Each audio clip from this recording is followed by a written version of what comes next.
The dawn in Wyoming doesn't just arrive. It cracks open the sky like a raw egg, spilling a pale, thin light over plains so wide they could swallow a man whole. On this morning, the light fell on something that made the wind itself hold its breath. A fence line, made of weathered gray wood, stood stark against the horizon. And tied to one of the posts were two little girls. They couldn't have been more than 6 years old, their faces pale and smeared with dirt, their tiny hands bound with a thick, coarse rope that had already rubbed their wrists raw. They were twins. You could see it in the way they leaned into each other, as if they were two halves of the same frightened soul. Tears had carved clean paths down their dusty cheeks, and their little prairie dresses, once neat, were torn and ragged. They trembled, not just from the cold, but from the sound of whispers. A crowd had gathered, a slow circling pack of townsfolk who had come to watch. Their voices were a low, cruel hum that seemed to press in on the children from all sides. Behind the girls, their mother stood. Her name was Ruth McKenna. Her own wrists were chafed red from the ropes that held her, but her shoulders were what told the real story. They were bowed, slumped under a weight no one could see. Her eyes were fixed on the dust at her feet. She didn't cry. She wouldn't let them see her break, not in front of her daughters. Not yet. The good people of the town of Redemption lined the fence, their faces a mixture of pity and a dark, hungry satisfaction. Men in dusty coats, women in starched bonnets. They had come to see a sinner get what was coming to her. "Shameful," one woman hissed, her lips pulled back from her teeth. "What kind of mother brings this on her own children?" Another one spat toward the dirt. No one moved to help. No one offered a cup of water. They just watched, and they whispered. The whispers were the worst part. They were the stones they threw without ever having to lift their hands. Then came the click of spurs on the hard-packed earth. Sheriff Amos Whitlock arrived, moving with the tired authority of a man who was paid to keep the peace, even when he knew there was no peace to be found. He wasn't a bad man, not really, but he was a man owned by the town, and the town wanted a show. He stopped in front of Ruth, his eyes taking in the scene with a heavy, troubled gaze. "Ruth," he said, his voice as flat and dry as the plains, "you're going to have to tell me how it came to this." Ruth lifted her head. Her face was ashen, her lips cracked and bloodless. She opened her mouth to speak, but the words wouldn't come out. They were caught somewhere in her throat, strangled by grief and fear. The silence hung in the air, thick and heavy, until one of the twins, Annie, let out a heart-wrenching sob and buried her face in her mother's skirt.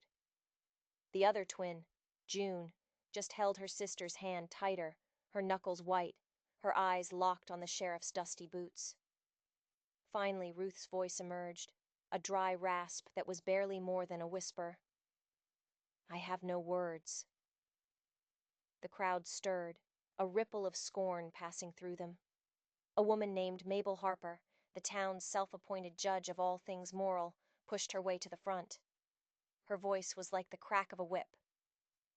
"No words. She has no words because she's guilty. I warned all of you about her. Ever since her husband died, she's been trouble. A woman alone out here? She was just inviting ruin to her door." The crowd nodded along, their murmurs growing louder, feeding on Mabel's righteousness. They were hungry for a villain, and Ruth was the perfect fit. Ruth closed her eyes, trying to shut out the noise, the faces, the judgment. She had lived with their whispers for months, but this was different. To be put on display, her children bound beside her like livestock. It was a shame that felt deeper than bone. She could feel her daughters' small bodies shaking against her legs, and she breathed in the scent of their hair, a small, fragile anchor in a storm of hate. And then, something changed. A shadow fell over the edge of the crowd. A man emerged, moving with a purpose that made the whispers die in people's throats. He was taller than anyone there, with shoulders as broad as an ox yoke. His coat was torn and weathered from years spent living in the high, lonely mountains where no decent folk dared to go. His name was Boone Carver, and the way people muttered it was half a curse, half a prayer. He was a ghost story made real, a man of scars and silence. Boone walked forward, his steps slow and heavy, deliberate. Each footfall seemed to shake the very ground, sending a wave of unease through the assembled townsfolk. Even Sheriff Whitlock shifted on his feet, his hand moving unconsciously toward the pistol at his hip. "Boone," the sheriff said, his voice tight. It wasn't a greeting. It was a warning. Boone didn't answer. He didn't even look at the sheriff. His eyes, sharp and fierce as a hawk's, were locked on the ropes that were biting into the soft flesh of the little girl's wrists. He didn't ask permission. He didn't offer an explanation. He just reached down and pulled a long, wicked-looking knife from a sheath on his belt. The blade caught the morning sun, a flash of cold silver in the gray air. A collective gasp went through the women in the crowd. It was as if he had drawn the knife on them. But Boone ignored them all. He crouched down, his huge frame folding with a strange, unexpected grace, and with 2 quick, clean slices, he cut the ropes binding the twins. The cords fell away. Annie and June, suddenly free, stumbled into their mother's arms, their cries finally breaking loose, raw and full of all the terror they had been holding inside. Boone still didn't speak. He barely glanced at the children, just long enough to see that they were safe with their mother. Then he stood up, turned to Ruth, and sliced through the rope at her wrists. He towered over everyone, a mountain of a man, and his silence was more powerful than any sermon, more damning than any accusation. It was the silence of a man who saw everything and judged it all unworthy. The crowd instinctively pulled back from him, as if his very shadow could stain them. Mabel Harper clutched her shawl tighter around her bony shoulders, her face twisted in a sneer. "You see?" she hissed to those around her. "The beast consorts with the fallen woman. What more proof do we need?" She was trying to rally them, to bring back the comfortable wave of their shared cruelty. But the murmurs that answered her were weaker this time, uncertain. The weight of Boone's silent judgment had unsettled them. The sheriff cleared his throat, trying to regain control of the situation. "That's enough," he mumbled, but he wouldn't meet Boone's eyes. Ruth rubbed her wrists, feeling the sting as blood returned to them. She looked up at Boone, and for a single charged moment, their eyes met. His were dark, impossible to read, like deep pools of mountain water. But in their depths, she saw something she hadn't seen in a very long time. She saw a flicker of safety. She opened her mouth to thank him, to say his name, but he was already turning away. He moved back to the edge of the crowd, sheathing his knife and melting back into the shadows from which he'd come. His work was done. For now. The show was over. The sheriff, looking flustered, took Ruth and the twins by the arm. "I'm taking you into custody," he said, "for your own protection." But Ruth knew better. It wasn't for her protection. It was to appease the crowd, to give them the feeling that justice was still being served, even if it had been interrupted. As he led her and the stumbling girls toward the town jail, the whispers started up again behind them, swelling to fill the space Boone's silence had left. Mabel Harper's voice rose above the rest, sharp and prophetic. "Mark my words," she screeched. "This isn't over.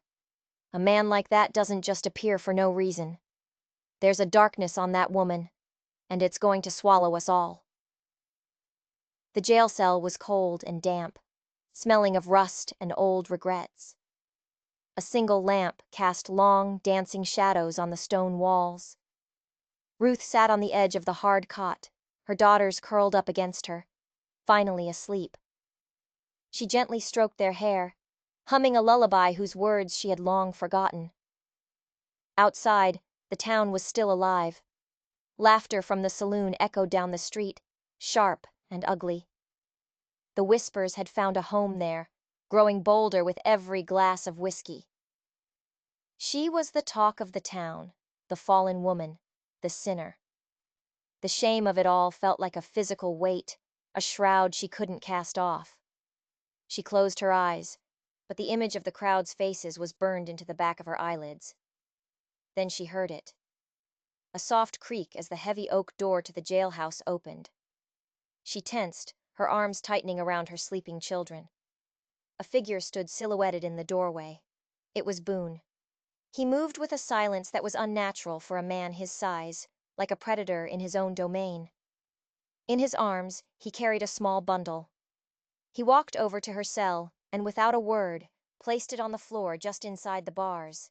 It was bread, a piece of dried jerky, and a flask of water. He hadn't come to talk. He had come to provide. The sheriff was snoring softly in a chair by the stove, oblivious.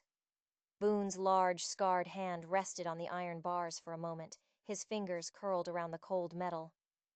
Ruth looked up and met his gaze through the gloom. No words were spoken, none were needed. In his eyes, she saw not pity, but a kind of fierce respect.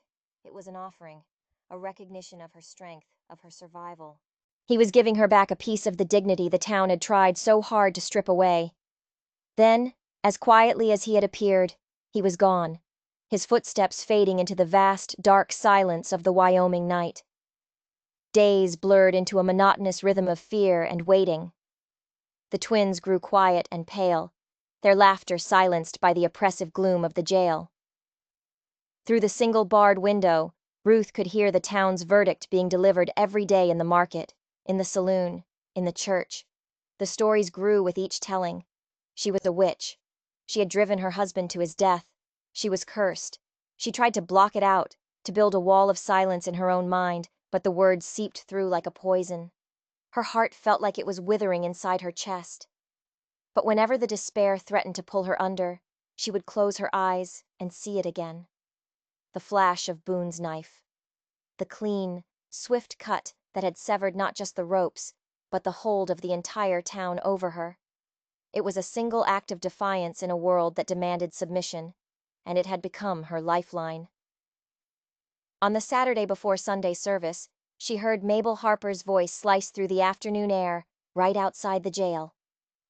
"Tomorrow," Mabel declared to a small group of her followers, "we will have a proper reckoning. She will be brought before the congregation, and she will answer for her sins. This town will not be stained by her presence any longer." A trial, a public spectacle, where they would tear her down piece by piece in the name of God. The weight of it was suffocating. The twins felt it too. They clung to her, their small faces filled with a terror they couldn't name, whispering questions she had no answers for. The world was shrinking, the walls of the jail closing in, the town outside tightening around her like a noose. But something else was happening that she couldn't see. Far up in the dark, windswept hills, Boone Carver was watching the sun set. He hefted a heavy wood axe onto his shoulder, the worn handle smooth in his calloused grip. He could feel the town's hate coiling in the valley below, a snake ready to strike. He turned his back to the twinkling lights of redemption, a storm cloud of a man moving against the dying light. He was heading away from the town, but he wasn't abandoning it. He was making a promise to the silence. Ruth McKenna's trial would not be hers to bear alone. The real judgment was coming. The church bell rang out across the valley, not with a sound of welcome, but of summons. Its iron toll echoed through the dusty streets, a solemn announcement that the court of public opinion was now in session.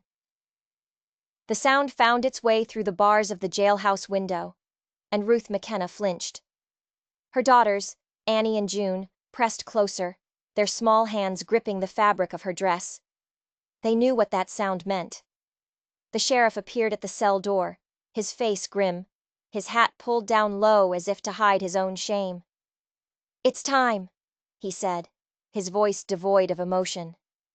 Ruth took a deep breath, drawing on a well of strength she didn't know she possessed. She rose from the cot, her body stiff from days of sitting on hard stone. She scooped the twins into her arms, their combined weight a heavy but welcome burden. It was pride, and pride alone, that carried her out of that cell and into the hostile sunlight. The path to the church was lined with the same faces from the fence line. They stared at her, their eyes cold and unforgiving. The whispers followed her again, a venomous cloud of words: sinner, unfit, shame. She kept her eyes fixed straight ahead, focusing on the church door, trying not to let them see how much their hatred burned. Inside, the hall was packed. The air was thick with the smell of unwashed bodies, wood smoke, and a cloying, suffocating righteousness. At the very front, like a queen holding court, sat Mabel Harper, her back ramrod straight. The sheriff led Ruth to the center of the room and left her there, an island in a sea of hostile faces. Her daughters clutched at her legs, their faces hidden in the folds of her skirt. Mabel stood up, her voice ringing with triumphant authority. "This woman," she began, pointing a bony finger at Ruth, "was found in a state of utter disgrace, her own children tied beside her. Such a stain on our community cannot be ignored. She will not account for her sins, so we, the good people of this town, must act to protect ourselves from her corruption." A low murmur of agreement rumbled through the benches. But then, just as Mabel was warming to her sermon of damnation, the great wooden doors at the back of the hall creaked open. A collective gasp rippled through the room as sunlight flooded in, silhouetting a massive figure. It was Boone Carver. His shadow fell long and dark across the floorboards, a promise of the storm he brought with him. He stepped inside, and his heavy boots echoed in the sudden, tense silence. He didn't say a word. He just walked to the back of the church, crossed his massive arms over his chest, and watched. His presence changed the air in the room. It was no longer a simple trial. It was something far more dangerous. Ruth felt his gaze on her, and it was like a physical shield. Mabel faltered for a second, thrown by his appearance, but her hatred was stronger than her fear. "And look!" she shrieked, her voice rising. "The beast himself has come to stand with her. What more proof do we need of her wickedness? She draws corruption to her like a carcass draws flies." She turned back to the crowd, her eyes blazing. "We must decide! Will we allow this filth to remain among us?" The sheriff shifted his feet, looking uneasy. "Mabel, maybe we should—" "This is not cruelty!" she shouted, cutting him off. "This is for the good of our children, for the very soul of this town." That's when it happened. A voice, low and rough as gravel, cut through the air. "Enough." The single word was not shouted, but it carried the force of a thunderclap. Every head in the church snapped toward the back. Boone Carver uncrossed his arms and took a step forward. "I saw the fence," he said, his voice a low rumble that vibrated through the floor. "I saw the ropes. What you called justice was nothing but a coward's cruelty." Mabel's face flushed a deep, angry red. "You have no place here, mountain man. You live like an animal. What could you possibly know of decency?" Boone's eyes, cold and steady, pinned her in place. "I know that decency doesn't tie children to a fence post." A wave of unease washed over the congregation. Doubts began to creep into their righteous certainty. Even the sheriff seemed to shrink a little, his gaze falling to the floor. Boone continued his slow, deliberate walk toward the front of the church. When he reached Ruth, his shadow fell over her and the girls. And then something incredible happened. The twins, who should have been terrified of this huge, scarred man, turned and clung to his legs. They seemed to recognize him not as a threat, but as a protector, the only solid thing in a world that had turned against them. Boone rested a huge, calloused hand on each of their heads, a gesture of such profound and gentle tenderness that it silenced the last of the whispers. He then turned to face the crowd, his eyes sweeping over them, seeing every one of them in their petty cruelty. "You call her shameful," he said, his voice resonating with a power that had nothing to do with volume. "But all I see here is your shame. You stood and you watched.